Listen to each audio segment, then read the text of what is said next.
اولا بالنسبه للحالات، فاصبحنا الان عندنا 3 ديال الحالات مؤكده بفيروس كورونا المستجد بعد ان سجلنا واكدنا في المختبر ليله امس ثالث اصابه، واللي كتعلق بسائح من جنسيه فرنسيه بمدينه مراكش.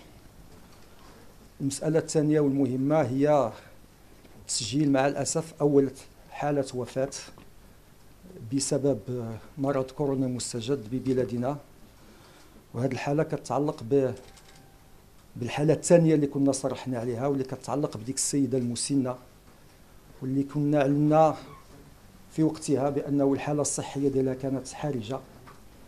فبالفعل الحاله ديالها بقات كذلك الى ان وفاها الاجل زوال اليوم، رغم المجهودات التي قام بها الطاقم الطبي المتكون من عدة أساتذة باحثين في كلية الطب من اختصاصات عدة، الإنعاش، أمراض الجهاز التنفسي، الأمراض الفيروسية والأمراض التعفنية، إلا أن نظرا لوجود عدة أمراض مزمنة في الجهاز التنفسي ديالها وفي القلب والشرايين وأمراض أخرى مع العامل السن المتقدم، كان من بين المسائل اللي أدت إلى تدهور الحالة الصحية ديالها وإلى الوفاة.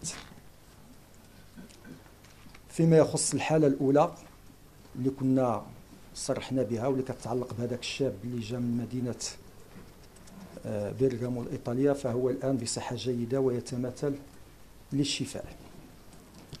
فيما يخص هذه الحالة الثالثة اللي صرحنا بأنه كتعلق بسائح فرنسي،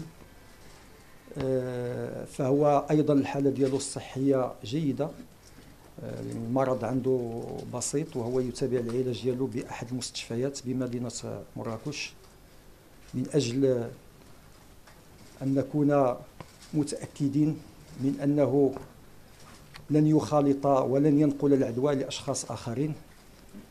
أما من ناحية الحالة الصحية فهي صحة هو في حالة جيدة.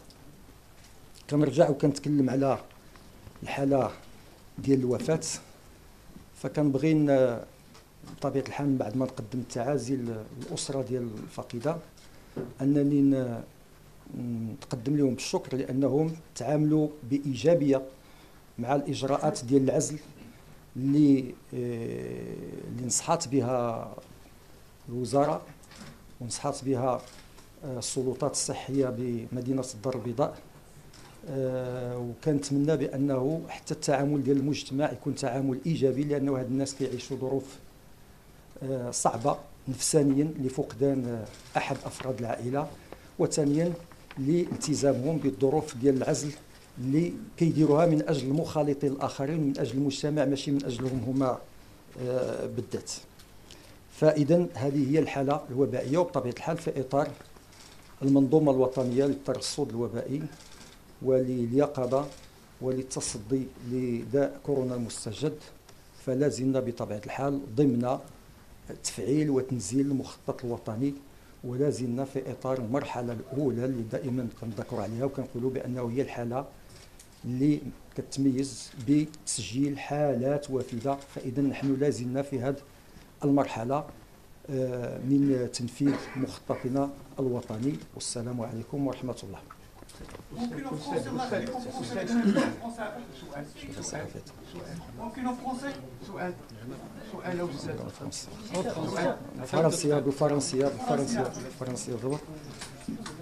Alors, dans le cadre de nos efforts de communication continue que nous avons prônés depuis le départ avec les citoyennes et citoyens à travers des organes de presse, nous nous rencontrons aujourd'hui pour vous mettre au courant des derniers développements de la situation au niveau national en relation avec le Covid-19, laquelle situation qui a été notamment marquée entre la nuit d'hier et cet après-midi par un certain nombre d'événements.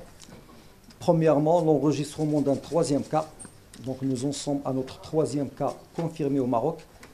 Il s'agit d'un ressortissant d'un touriste français en visite dans notre pays et dont l'état de santé ne soulève aucune inquiétude, donc il se porte bien il est pris en charge correctement au niveau d'un hôpital de Marrakech dans des conditions d'isolement pour éviter que la maladie ne se propage à d'autres personnes. Deuxième événement, c'est le décès.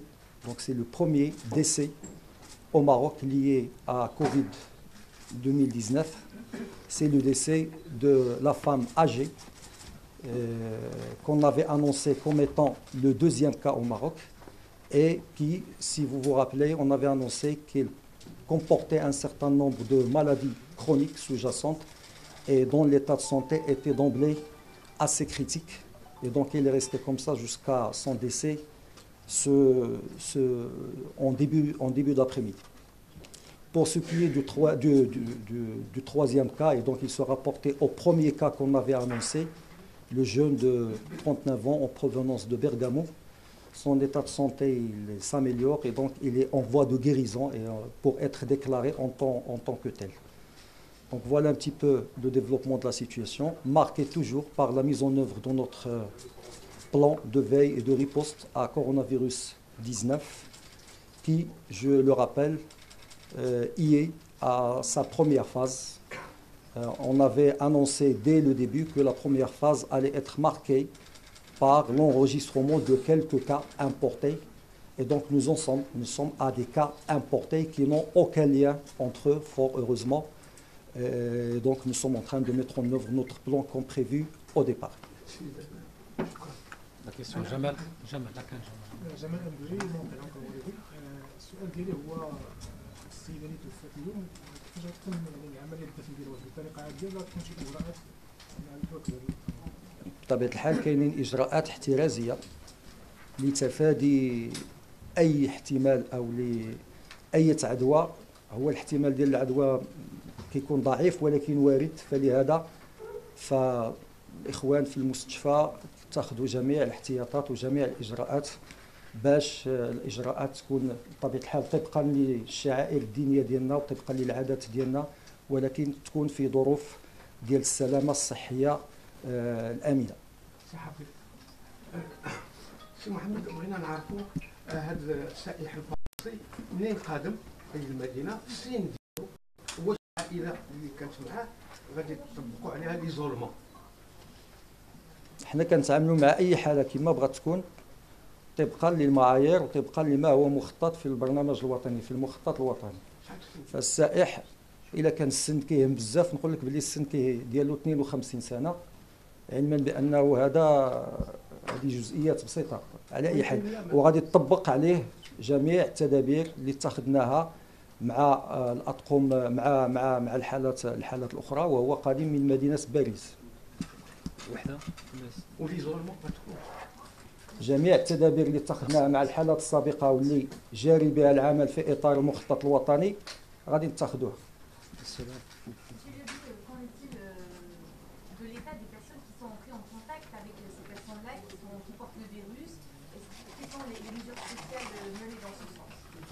Nous en sommes dans le cadre de la mise en œuvre de notre plan toujours, qui préconise un certain nombre de procédures et une conduite à tenir spéciale vis-à-vis des contacts.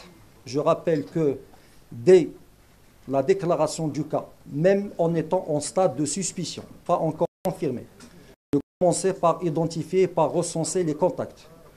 Alors contact, ça obéit à un certain nombre de définitions. Ce n'est pas en croisant, en partageant la même rue avec un cas qui allait s'avérer positif qu'on est contact. Donc ça répond à des critères particuliers. Une fois le contact, une fois le cas confirmé au laboratoire, nous procédons à des étapes supplémentaires consistant à faire l'évaluation de tous les contacts un à un pour les classer selon le risque qu'ils courent par rapport à leur contact avec le cas. Et donc les mesures sont spécifiques à chaque catégorie. Il y a les contacts à risque élevé, il y a les contacts à risque modéré, il y a les contacts à risque faible. Pour le moment, avec les 3 cas, nous en sommes à quelques 300 contacts à suivre quotidiennement. Et donc vous pouvez imaginer l'effort que cela nécessite. Fort heureusement qu'aucun des contacts n'a manifesté des signes de maladie. Et donc nous continuerons le suivi de tous les contacts jusqu'à l'expiration des 14 jours qui correspond à la date, à la période d'incubation maximale du virus.